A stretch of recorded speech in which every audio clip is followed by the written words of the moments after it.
Today's seminar addresses an issue that has rapidly become central to contemporary academic life, both inside indeed and outside campus, yani universities, journals, or publishers even, which is use of artificial intelligence in research practice.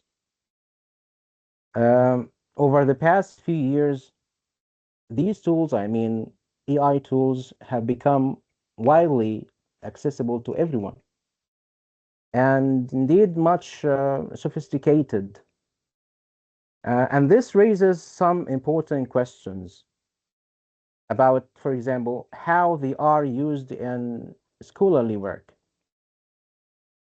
While these tools can support us, I mean, researchers in many ways, they also raise serious concerns regarding academic integrity, authorship, and intellectual responsibility. So in this seminar, we are going to explore the boundaries between legitimate and illegitimate uses of AI in research. We are also going to discuss the limitations, as of course seen on the slide, the limitations of current AI detection methods that make it unreliable indeed. And then we shall introduce some clues to detecting AI illegitimate use. Finally, we shall consider some practical approaches or methods that may help us, I mean, as institutions and supervisors, help us ensure responsible and transparent research practices. Take a moment with me to read this sentence, which is to the left of the slide. Okay, I'll give you a minute. معايا يا جماعة؟ معك دكتور أحمد. تمام. دكتور أمير مرحب بيك. Okay, I'll give you a minute to read the sentence to the left. Of course, on the surface, as you see, this sentence, it sounds just clear, academic, and carefully written indeed. But here is the question. Was this composed by a human writer who has chosen every word carefully? Or was it generated by AI in just a matter of seconds? As we discussed today, the lines or boundaries between human and machine authorship are indeed increasingly blurred, becoming obscure. So the challenge we face is to understand when AI is assisting human labor, I mean human work, and when it is substituting human labor or work. I now invite you to imagine with me this situation where the candidate's written language when he presents a piece, I mean a thesis or a chapter even of a dissertation or thesis to his supervisor, where the candidate's written language is just excellent, okay? His or her argument is quite sophisticated, and the references he uses or resorts to are obviously convincing. Later, however, the supervisor or the readership is shocked to discover that the citations do not actually exist. I call them, by the way, ghostly citations. Dr. Ahmed, you mean by citation here in text citation or Both, final citation? Both, both, yes. right. And we're going to see that in detail. Because There is some kind of contradiction between the references look convincing and several citations do not exist. How does it come يعني? Okay, later, inshallah, there is a slide to clarify how does that happen in the building up of the thesis. Okay. Okay, go on. So these I call, as I told you, goes to citations, or the argument itself, by the way, may be AI generated after claiming it is an original contribution. Or the candidate, for example, feels orally, and this is very important, in the public discussion to present the rationale of the study or its intellectual significance. Okay. The question here, can we consider, and this is very important, I'm directing that to you, can we consider this behavior as a poor scholarship or an academic misconduct? What do you think? Poor scholarship, okay, I think it's or the second one. academic misconduct, Yeah, sure. ethically speaking. And I agree with you, Dr. Muhammad. Okay. Okay. So does it differ, I mean, whether it is unintentional or far worse, intentional? Does this require immediate disqualification of the researcher or the writer? If it does, and I believe it does, okay, should it come at an early stage before the candidate manages to officially set for the seminar? Okay. These questions are really decisive and need our attention as early as possible in the process. Okay. So within the past 2 years, I think this period is the one in which we have seen how much did AI use become very dominant on the scene. Okay. Research conduction has witnessed a noticeable increase in using tools, AI tools, I mean, by authors, by us, or by candidates to theses or dissertations who do not present what we call by the way, in journal publication, they don't present an early disclosure statement, okay, of AI generative tools usage. The point that institutions, or some of them, seek to verify here, okay, is the legitimate application of these tools in research conduction, which we will examine later, by the way. Not the illegitimate applications of such tools and, for example, writing the literature review or the key argument. Institutions find it extremely, indeed, difficult, okay, to systematize that activity, okay, to regulate it or monitoring it, particularly as we cannot fully depend on detection apps or tools or web pages, because they are often quite unreliable, and indeed I have witnessed that. Indeed, they become sometimes biased. Okay. So to answer this general question, okay, we need first to address the following, as you see on the slide, the following less general and very specific indeed questions. Okay. One is, when does AI use become legitimate in research? Two, when does it become a misconduct? Three, can AI use actually be detected? And finally, how should institutions or supervisors respond to that?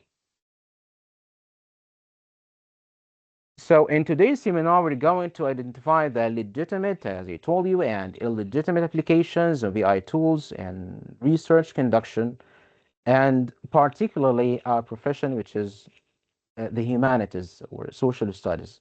In addition, we are going to know why AI detection tools often fail.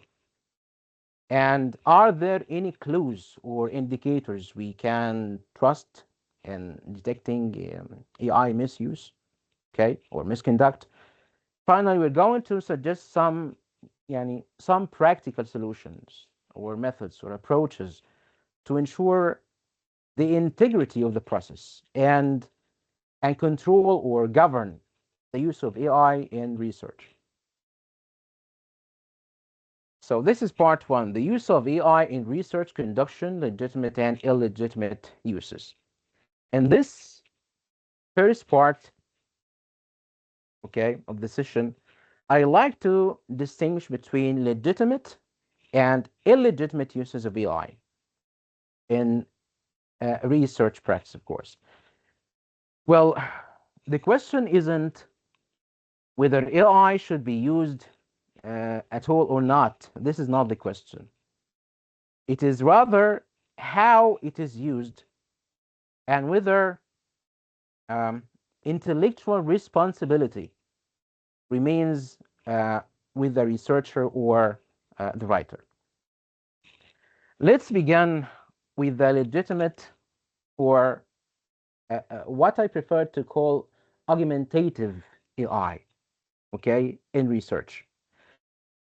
In these cases, AI functions as a supporting tool, becomes supportive rather than becoming a substitute for intellectual work. The first is, as you see, number one, AI can assist us or the writers, researchers with language and style. Pay attention to that. We can use it to correct, for example, grammar, polish sentences, improve the clarity of complex sentences or simplify them, suggest alternative phrasing for maybe awkward ones, adjust the language to be more formal, something else, check the coherence of paragraphs, or even help, by the way, with translation, especially when writing in a second language.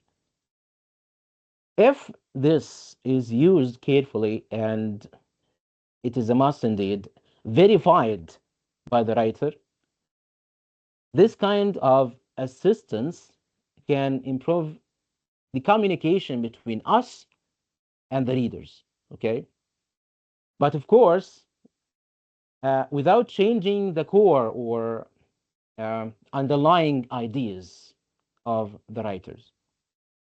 So AI can improve expression, language, but the argument and interpretation must remain always our own labor, our own effort,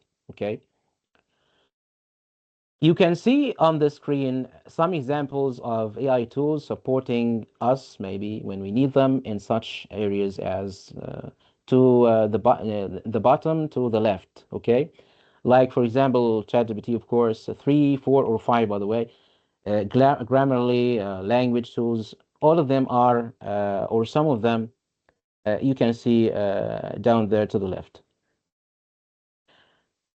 2, I can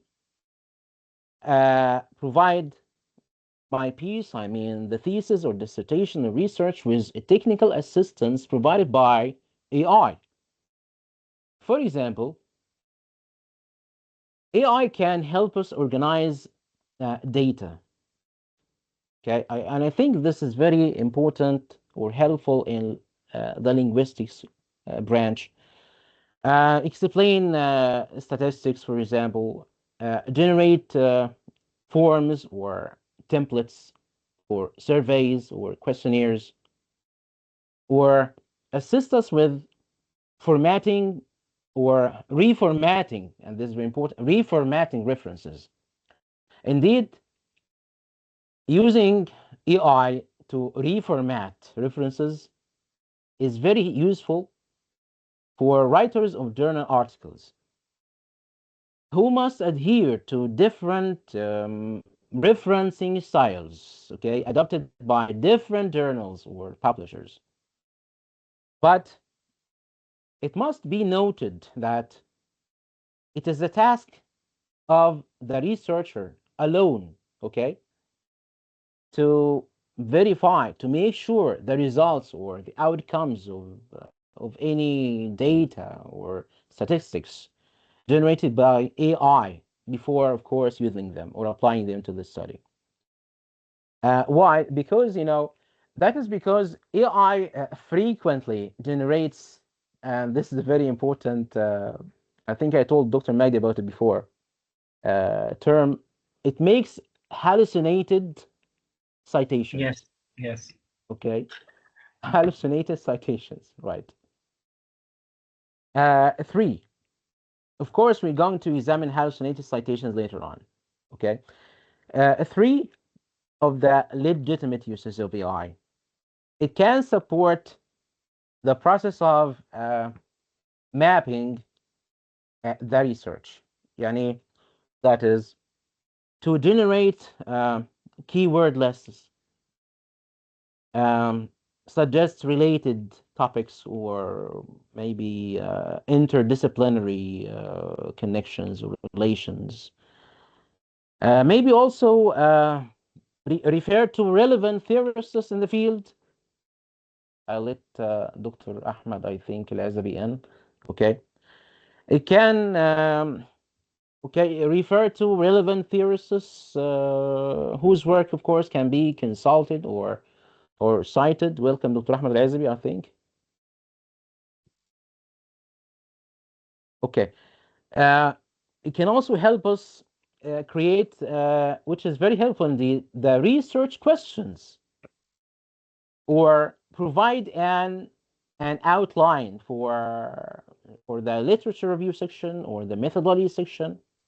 Of course, only an outline, but not a full conceptualization of these sections, because there is indeed a discord or a dispute about whether we can use AI in creating the full literature review section or the methodology section, or just laying the outline or suggesting references for consultation, okay?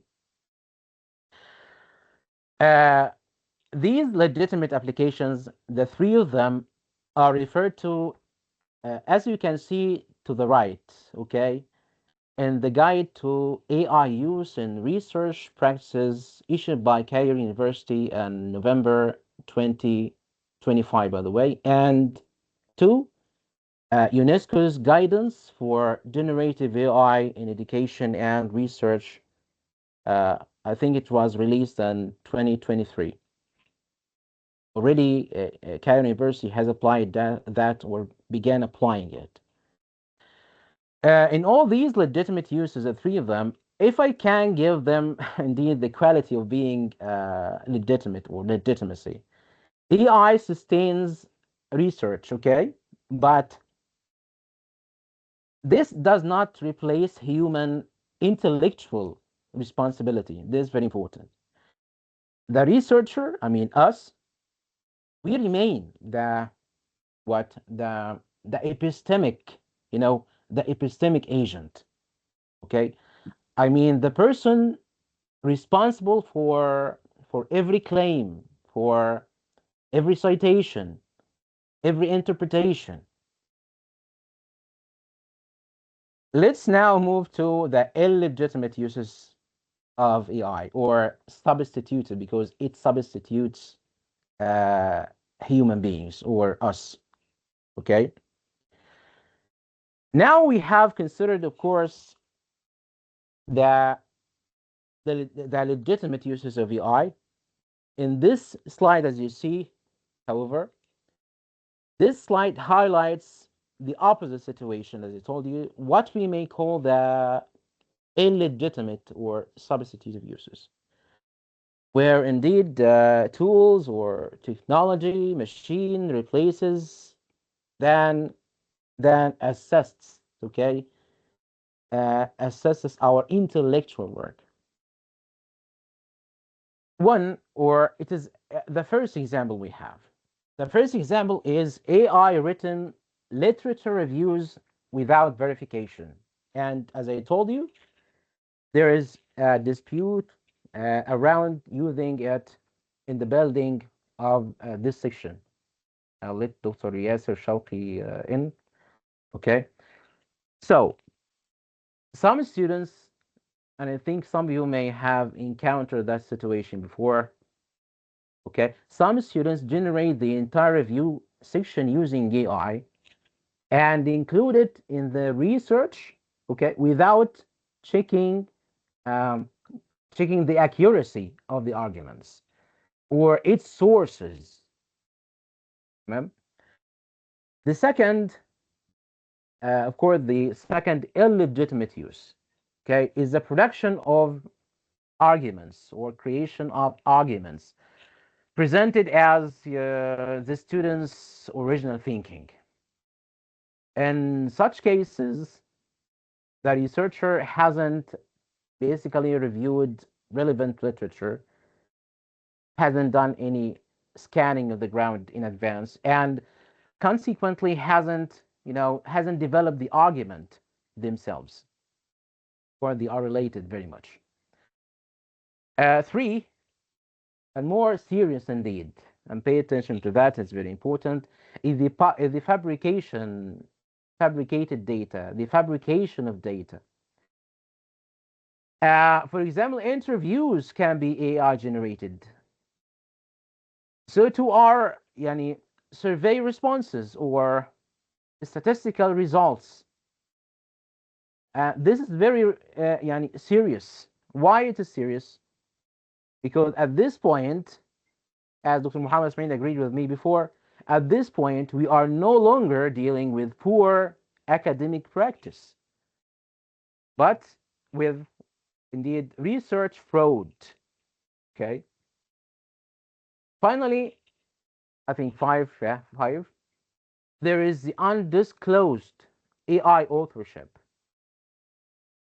Or four, I think I have just made the numbering format here, okay? It is four. It is the situation, okay, where substantial parts of a paper or thesis are generated by AI without providing a disclosure statement. Of course, journals now require the inclusion of such statements during the submission process, but I think this procedure is required by journals more to deny responsibility, okay, when AI intervention is subsequently detected, more than to ensure academic integrity. The key issue here is not simply the use of technology, okay, but it is the replacement of intellectual responsibility, which of course undermines or weakens the integrity of academic research. I hope you all are still with me. Let's move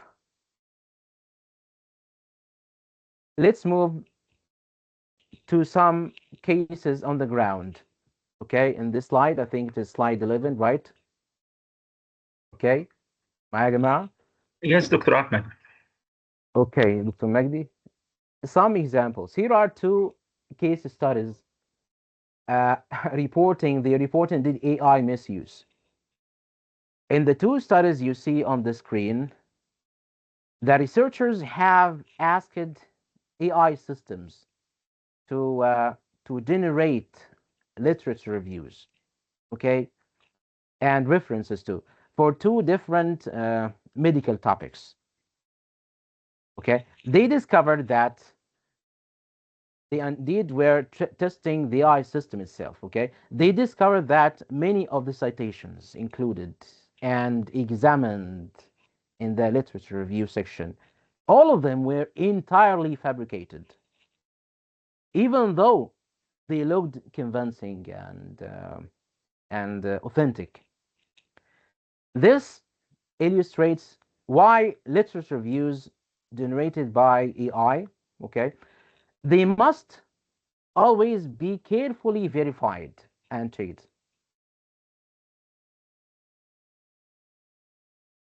Slide 12, the useless methods of detecting AI usage. And I think many of us have resorted to these methods, okay?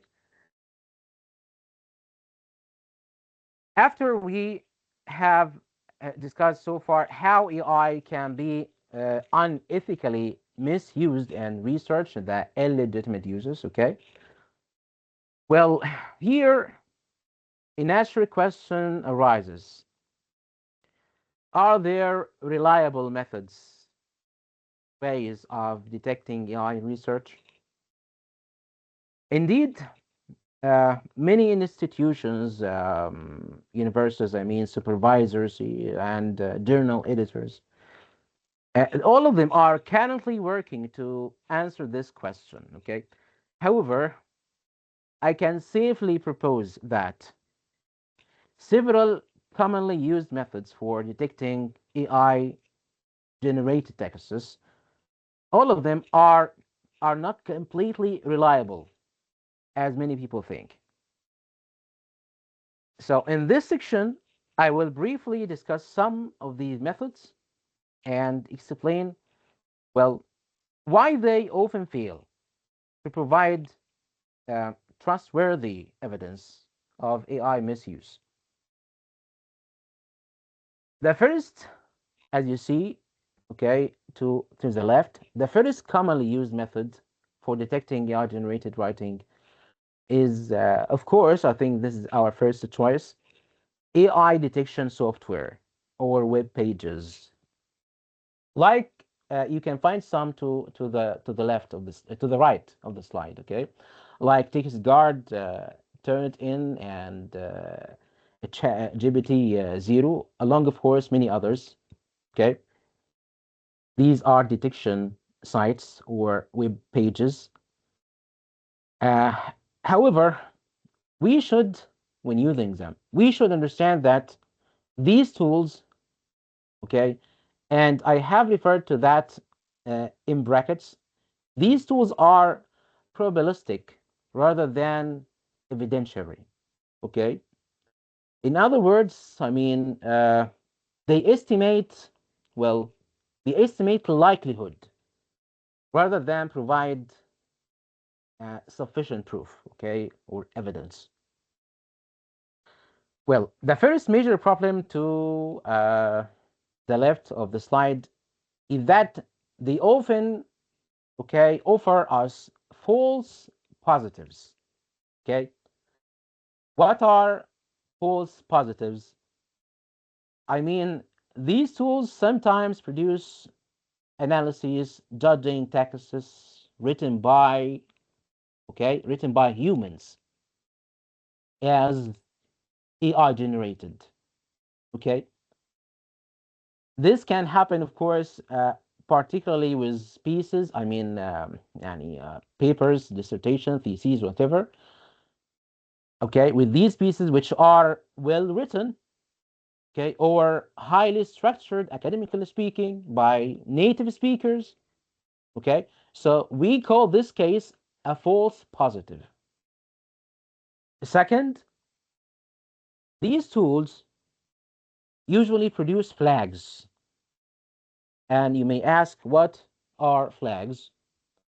Flags are, okay, are warnings, indicators, or signals produced by the system or the web page. The web page or the system might say, for example, and I recall one of them or two, the text is likely AI generated, and it gives you a percentage, 70%, 90%, 50%, or 0. Or just says possible AI content detected. Okay?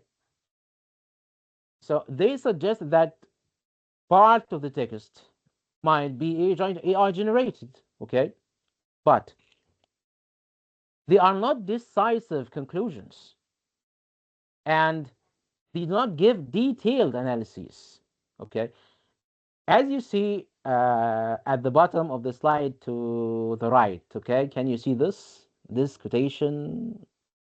I attach it to the slide here, okay, at the bottom to the right,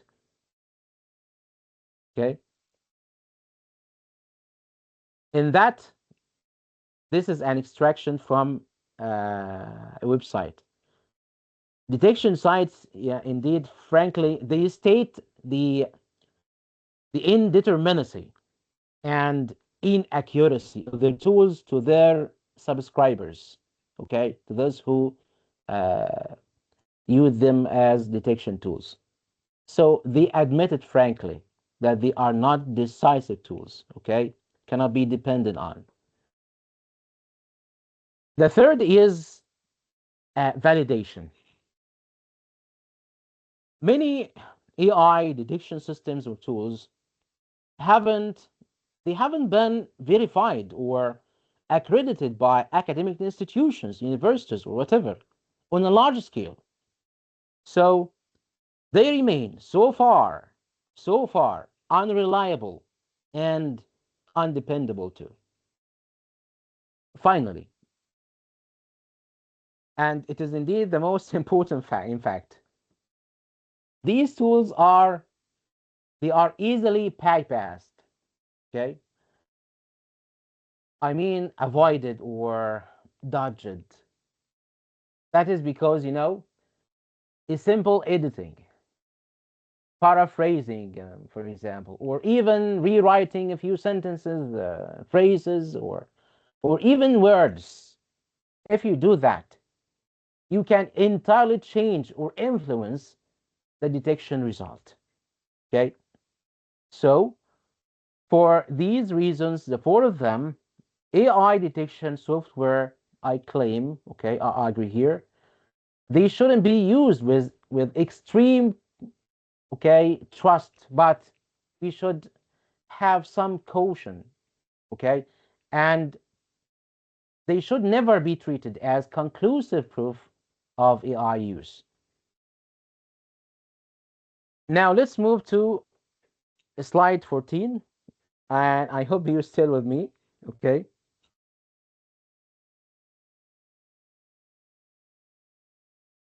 هل سامعيني يا جماعة؟ أنا بطمن بس أنا أصلا كل ده يعني الصوت معاك يا واصل. مهندس، معاك يا دكتور. Okay, تابعينك اتفضل. thank you. So now let's move to the slide, which is another way to detect AI intervention, okay, is that we simply ask an AI system or web page to determine whether a text was written by AI, okay. First to speak, this might seem quite reasonable, okay, to use AI to detect AI. But the logic behind that is, as seen on the slide, the logic is circular. يعني إيه? That is, I mean, we are asking a system that generates language, okay, to describe whether a piece of writing, a piece of language, okay, was generated by a similar system or not, okay. So one might ask, why is that a problem? We can do that, no problem. Well, I can say that the problem is that AI models like ChatGPT or whatever, there are many now, Copilot, for example, these tools don't have access to, you know, to authorship information or the writing history itself. So They only deal with the text itself, what it is fed with, and they generate language or writing based on general patterns they are fed with. Have a look at this.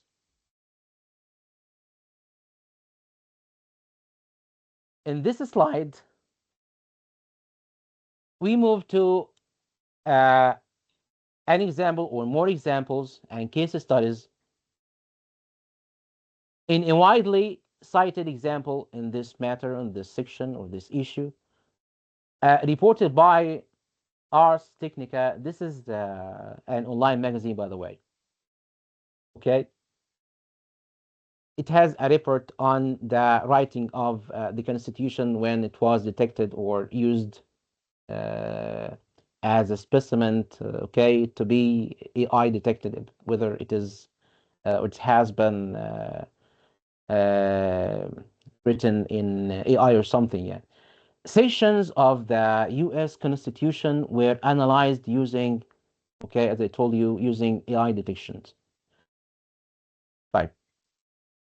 The report in this magazine said that the system concluded that the text was likely, okay, was likely AI generated, even though even though the document itself was written in 1787, okay, long before, of course, artificial intelligence existed. This shows the core issue here, okay, the core problem here. The system is producing a reasonable judgment, okay, based on what it considers as facts, okay, the language. It judges the language, but it is not performing a real detection process. And by the way, to the right, what you see on the screen is a sarcastic image of James Madison writing the U.S. Constitution using AI. Of course, James Madison was the fourth president of the USA. Okay, he was known also, by the way, as the father of the Constitution because he helped writing large parts of the Constitution. And later he introduced some amendments, I think 10, to ensure some rights, religious rights, rights of speech, and the like. Okay. So of course he cannot be here writing the Constitution using AI. It's a sarcastic image, not more. Another example. Okay, it is taken from the Egyptian context. Okay, it comes from Dar al-Ifta al-Misri. The institution Dar al-Ifta recently warned against relying on AI systems for interpreting the Quran and issuing fatwa. Okay, their proposed logic is that, as mentioned in the report or the web page, okay, the article, I think, these systems operate through statistics, figures, numbers, data, rather than genuine scholarly understanding. Okay, so the outcome of the AI interpretation of such religious issues, okay, might seem confident, but it remains largely incorrect or unreliable.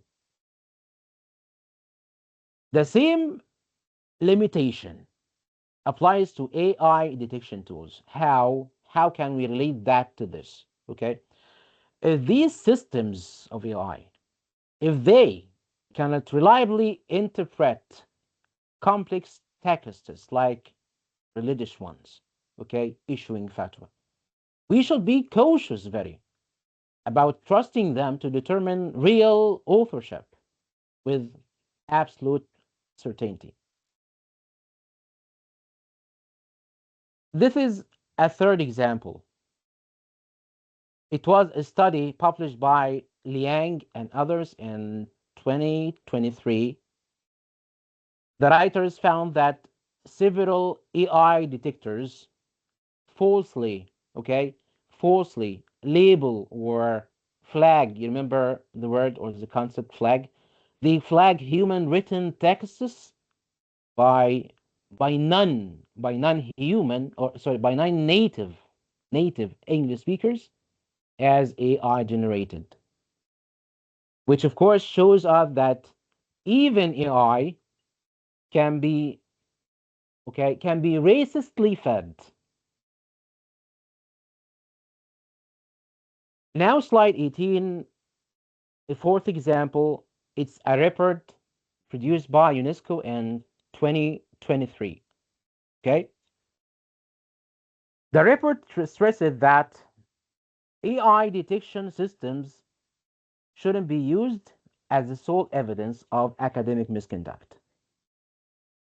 All of these examples, the four of them, show that AI detection tools are, so far, and I stress so far, they are believed to be unreliable, okay, undependable. They produce both false positives and, by logic, of course, vice versa, I mean, false negatives. And they may even determine, okay, what to publish or exclude from publication based on, racistly speaking, of course, okay, based on native or non-native English writers. Another common method of detecting AI, and I hope I'm not making this session very long, but there are a lot, okay, lots of information in this area, and I'm making my best effort to cover all of them.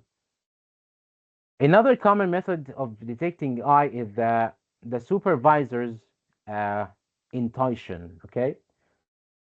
Sometimes a piece of writing becomes to the supervisor, suspicious. Why? Simply because it appears too polished or too perfect to be written by a student. So this judgment often depends on mere impressions, right? Impressions, rather than pure evidence. If the language is fluent, well structured, or formal, it may cause suspicion that it was, of course, written using AI. This phenomenon, okay, is known as the fluency bias. As you see on the screen, it's the term developed by or coined by William Palaya in 2025. He describes the tendency to think that highly fluent writing must come from an artificial system. You can find the link on the screen. But in reality, strong students, when using language, or native speakers with careful editing or legitimate assistance from AI, they can produce very polished texts.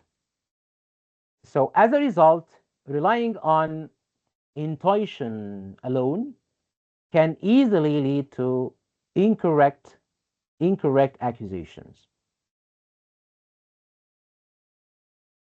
Let's move to my argument here.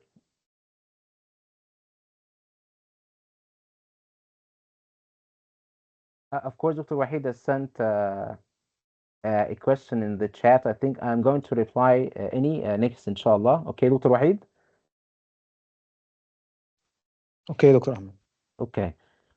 So the argument here developed here is that there is almost no reliable method, so I believe, so far, to conclusively detect AI-generated texts, except for some general clues, which is next. And I think this is the most important part you are waiting for, right? Sure, yes. Sure. Mm. Okay. fabricated or hallucinated citations and references. So, despite the difficulty we face in detecting the the illegitimate applications of AI in writing, one strong clue, the first one, is let Dr. Yahya in. Okay, one is fabricated citations or hallucinated references. AI sometimes generates. Dr. Magdi was asking about that. Dr. Magdi with us, I think. Yes, Right. yes, Dr. Okay. Right. AI sometimes, Dr. Magdi, generates or fabricates references that actually do not just exist. Okay. When you search for the titles of the cited books or articles later, most probably, Dr. Magdi, you won't find them, even Yes, though Dr. they are, even though they are attributed to a well-known author, if the author really exists in life. Okay.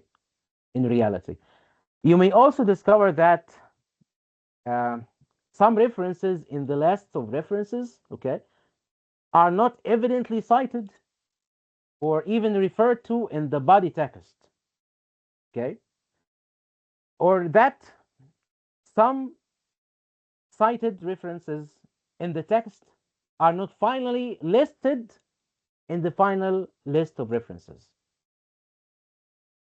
Still, okay, there is a very strong and indeed a very simple clue, okay, that we can use to detect AI intervention, and I have used it many times.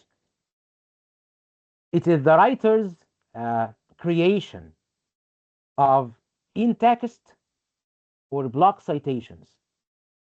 Not necessarily a full sentence or paragraph, but even single words or terms, okay?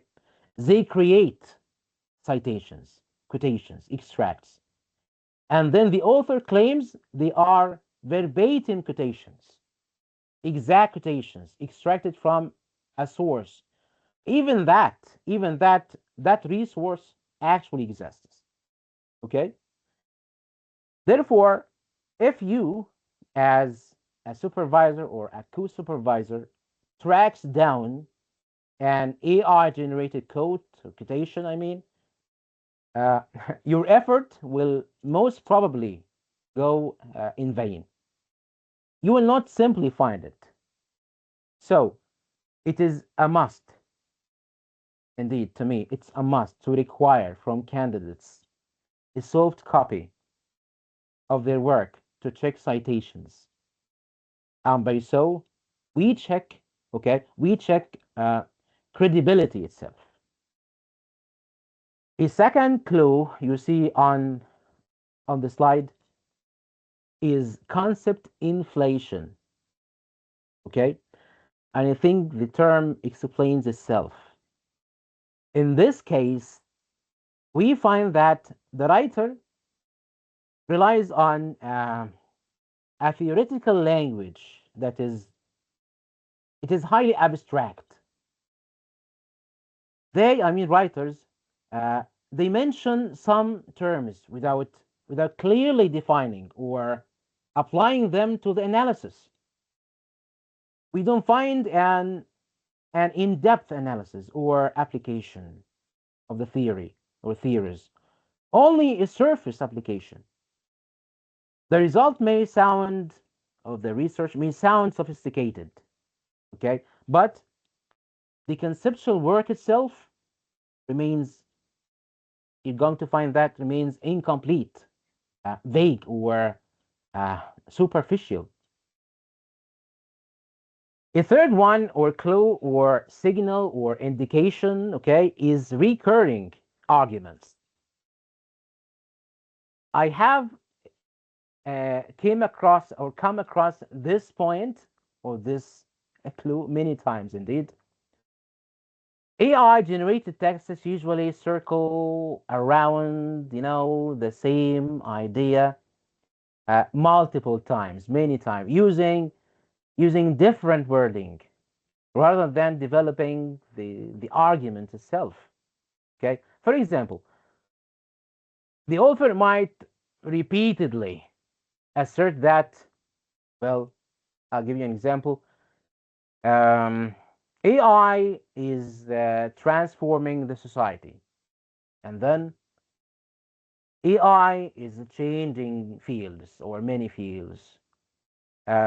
Later, you can find AI is reshaping modern life. These statements are very similar, even though they use different wording. A fourth clue is repetitive patterns, and this is very common indeed. It is easily detected. AI sometimes repeats certain words, phrases, syntactic structures, and it does that, if I can say, unconsciously. Okay? For example, you may find the phrase, this phenomenon is significant because whatever. You find that repeated over and over again. Or you may find signals of contrast or opposition used excessively, like however, or yet, particularly yet. I usually find it used hilariously in AI writing. Humans, us, we usually rephrase ideas more, more flexibly and variably, okay? And this clue relates to the fifth one, number 5, which is perplexity. The text, I mean the thesis, dissertation or paper, okay, the article maybe, the text becomes perplexing when it depends on unpredictable phrasing, creative variations, Dr. irregular Ahmed, sentence structures. Dr. Ahmed, pay attention to the time of the lecture. We are in the last minute. يعني get This limit was ah set by me, Dr. Magdi. So okay, so if it actually ends, I'm going to send you another link. Okay. okay. Thank you, Dr. Magdi. So we were discussing perplexity. Okay. So examples like unpredictable phrasing, irregular sentence structures. Okay. AI generated texts, however. Okay. Don't pay attention to the timing. It's okay.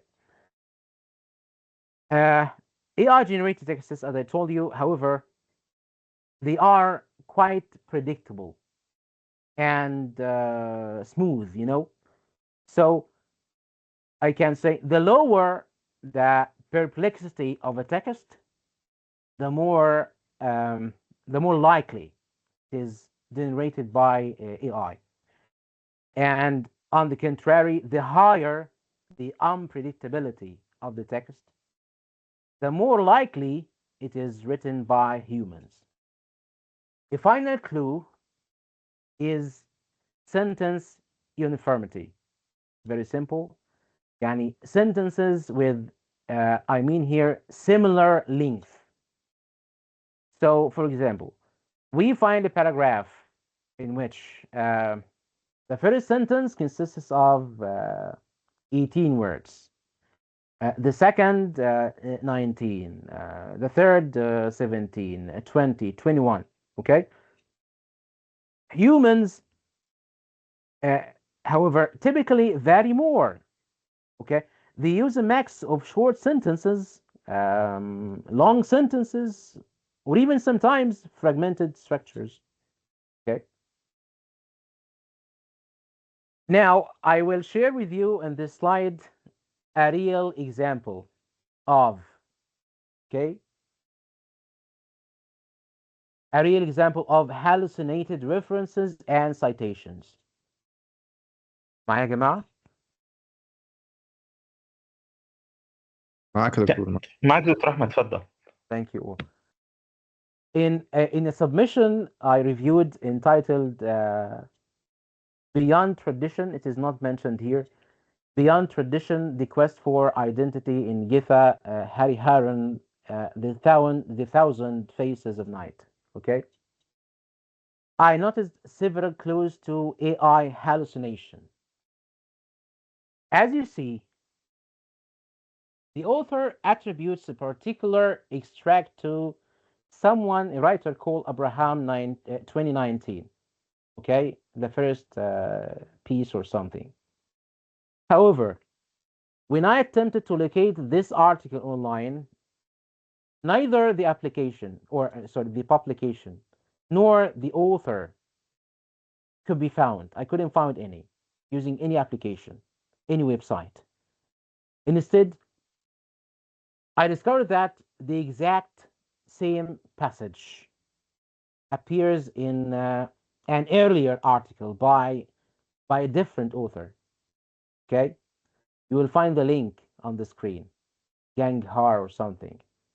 Okay, another evident example in this slide 23, right?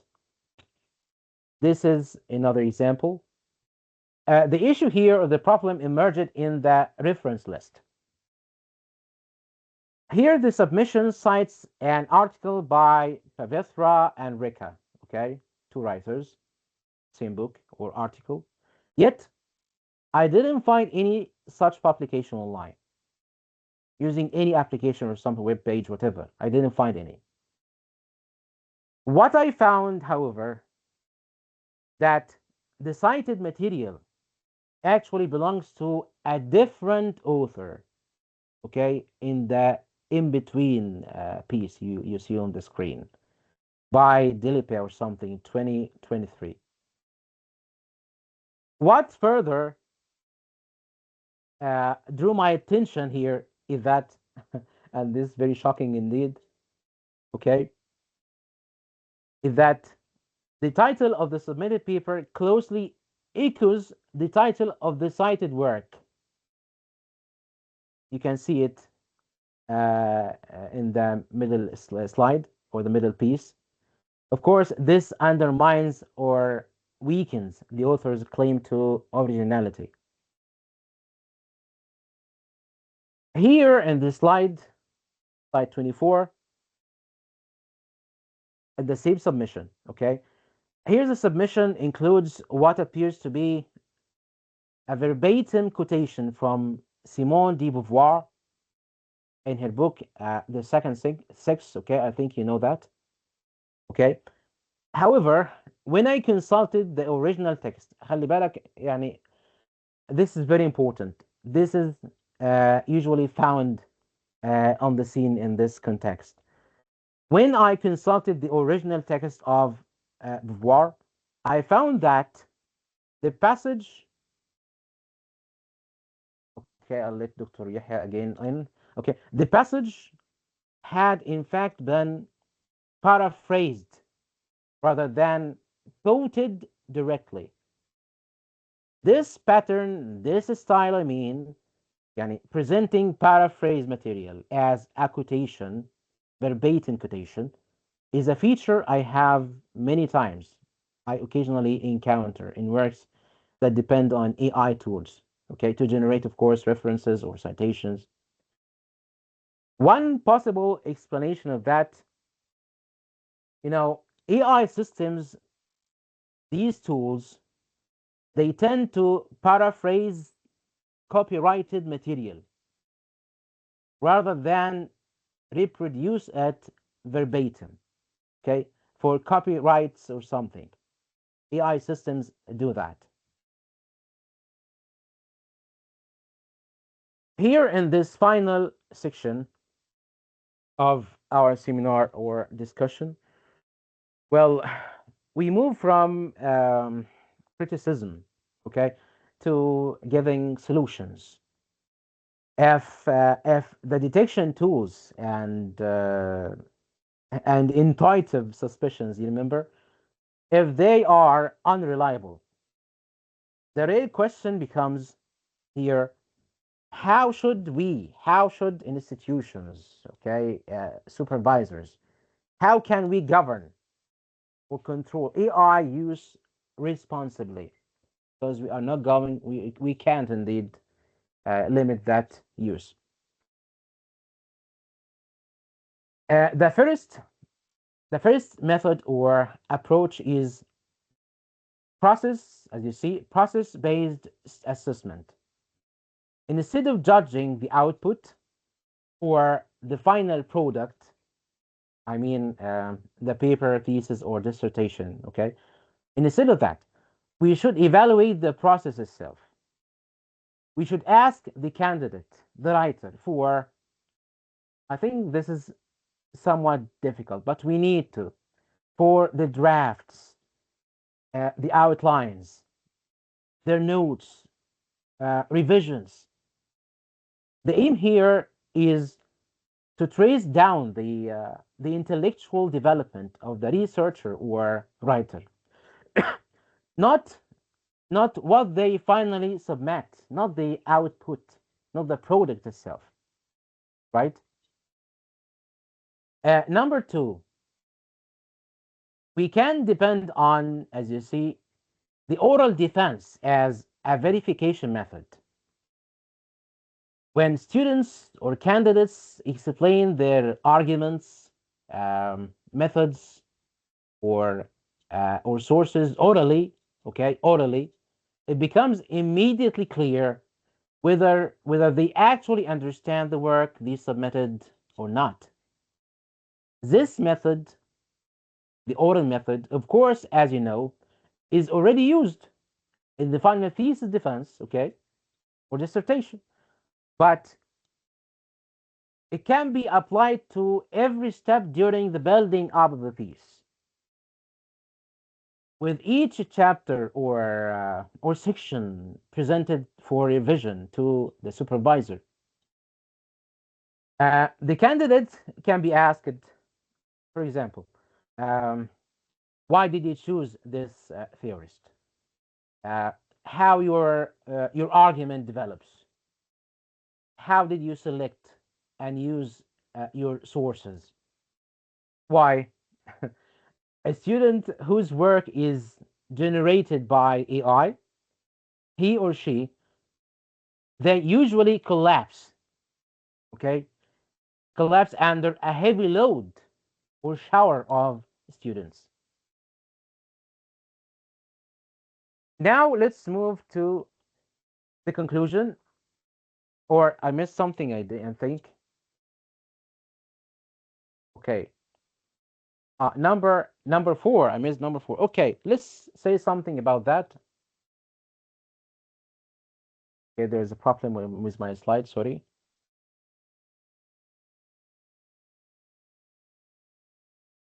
Okay, 3 or 4. I don't know. 3 or 4.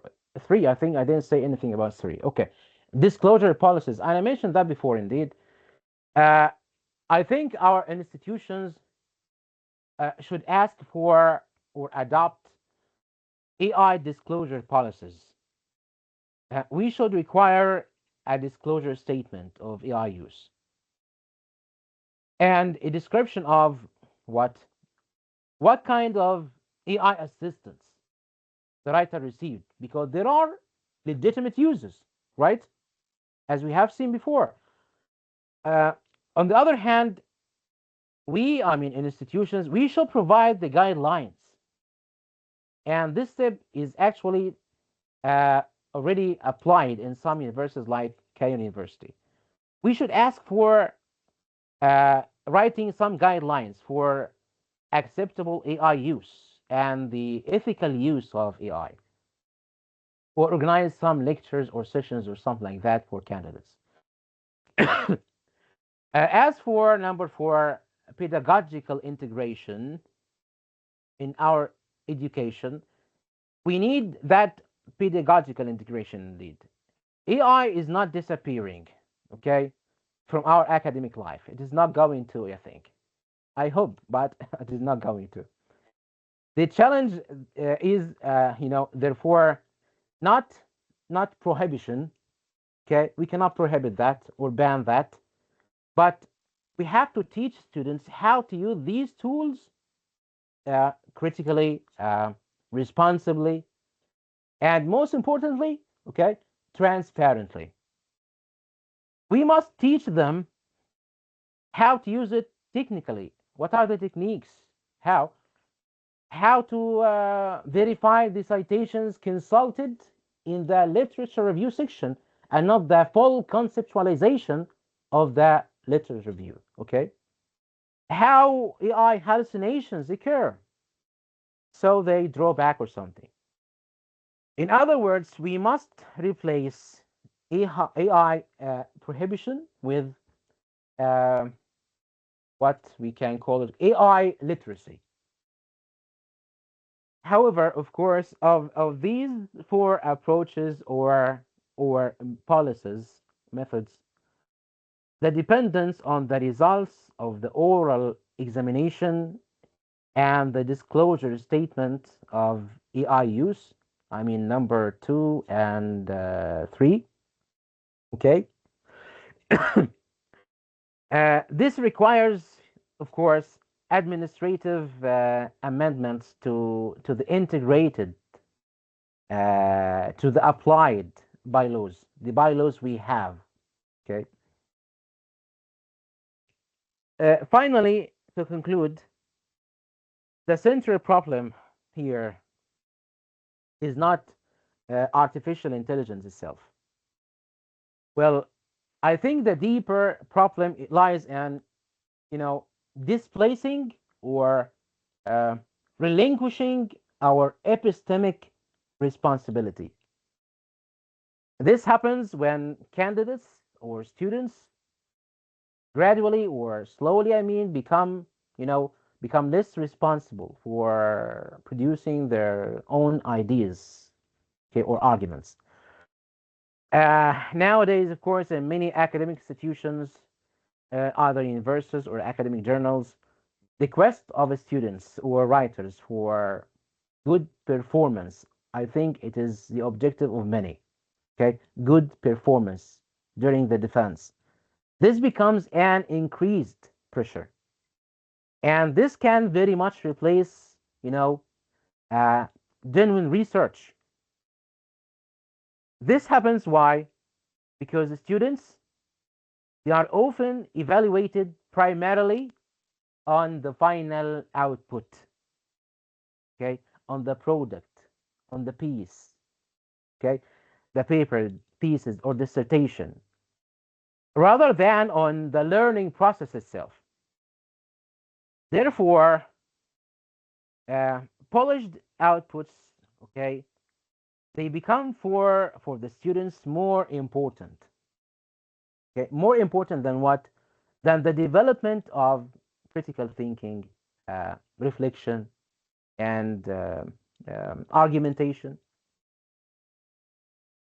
At the institutional level, okay, this pressure on the student or the candidate, this can lead whole universities to focus heavily on detecting the unethical use of AI, and instead of improving the learning practices that encourage the students to become responsible academically and engage themselves in the process of knowledge production. My final recommendation, okay, is that if we want to address the challenges of the AI age proposed by AI, we should rely less on not detection, not on surveillance. We should pay attention to, we should reconsider how we teach, this is very important, I think, how we evaluate, how to sustain, support intellectual responsibility.